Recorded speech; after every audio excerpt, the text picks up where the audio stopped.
Коронавирус қолдан жасалған қастандық деген ой бар. Соның салдарынан онлайн оқыту арқылы біздің балаларды мәңгүрт қылып жатыр екенбіз.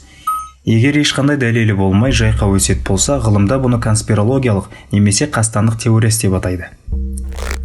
Тюбинген университетінің оқытушысы профессор Майкл Баттер қастандық теориясы қандай да бір мекемені, елді немесе бүкіл әлемді басқаруға, құртып жіберуге ұмтылатын бір құпия топтың бар екені жайлы айтылатын тенденция дейді.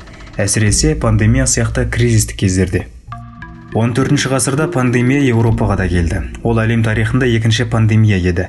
Ғылымда Black Death, яғни қара ажал деп аталатын бұл ауру Yersinia pestis немесе уайт талшықтар себебімен пайда болған деп болжайды. Алайда тарихи жазбалардан бұл аурудың шығуына байланысты қастандық теориясы мен орынсыз көтерілістің болғанын көреміз. Халық арасында еврейлер әлемді басқару үшін құдықтарға от тастады деген негізсіз қауесет тараған. Осылайша обаның артында еврейлер тұр деген айып тағылды. Қауесет салдарынан оларды жаппай қыра бастады. Сондықтан еврейлер тұрғылықты жерлерін тастап қоныс аударуға мәжбүр болды. Алайда зерттеушілердің айтуы бойынша індет құдықтардан емес, Азиядан келгені белгілі болды. Сонымен қатар жергілікті яһудилік топ хатшысының осы конспирологиялық теорияға байланысты туған көтерілістің сипаттамасынан үзінді де сақталған. Сатқындарды өлтіріңдер деп дауыстап айғайлады, және бұған қанағаттанбастан одан әрі қасарысып, олар яһудилердің үйлерін найзалармен, тастармен және жебелермен аяусыз басып жаншып, яһудилердің үйлерінен ұрылар сияқты барлық тауарлары мен мүлкін алып кетті, және заңсыз түрде көптеген ресми құжаттарды, еврейлердің әртүрлі жазбаша келісім шарттарын жыртып өртеп жіберді. Өкінішке қарай коронавирус пандемиясы кезінде де қастандық теориясы жайлы айтыла бастады. Жаңа вирусқа қатысты небір пікірлер әлеуметтік желіде тарады.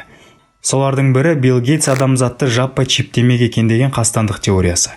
COVID-19-дің чиптеумен еш байланысы жоқ. Чиптің адам бойындағы вирусқа медицина тұрғысынан вакцина бола алмасы анық. Оған қоса қазақтардың көзін жоюдың бірден бір амал ошақпен вирус шашу деген де қастандық теориясы тарады. Бұл елімізде енді тарап жатқан хабарлама болса, әлемде бұрыннан бар. Мысалы, Біріккен ұлттар ұйымының 2007 жылғы отырысында ақш әуе кеңістігінде шашылатын химикаттар климатқа кері әсер тигізетін жайлы айтылған еді. Басқа деректерде бұл биологиялық қару адамның өнімділік қабілетіне жасалған қастандық, немесе әлемдегі адам саны артып кетпеуін қадағалау үшін жасалады дейтін де ойлар бар.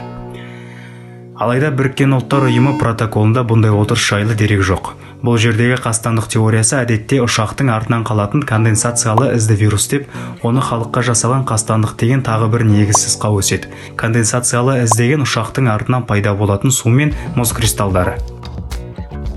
Портленд Стейт университетінің атынан шыққан 2009 жылғы пандемия жайлы мақаласында Шон Смолман кризис кезінде адамдар кімге сенерін білмейді, және әсіресе постколониал мемлекет халқы дүниежүзіндегі денсаулық сақтау ұйымдары бай мемлекетке жұмыс жасайды деп сенеді деп жазған.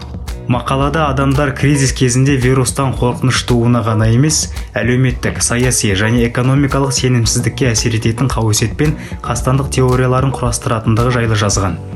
Ал әлеуметтік психология бойынша зерттеуде қастандық теориясына сенетін адам көп сөйлемейді, өзінің ерекше екеніне сенеді және өзіне сенімсіз келеді деп жазылған. Сонда да қастандық теориясы драмаға толы қызықты әңгіме. Оған қоса әрдайым кері әсері ғана болмайды. Тек оның орынсыз қауесет екенін естен шығармайық.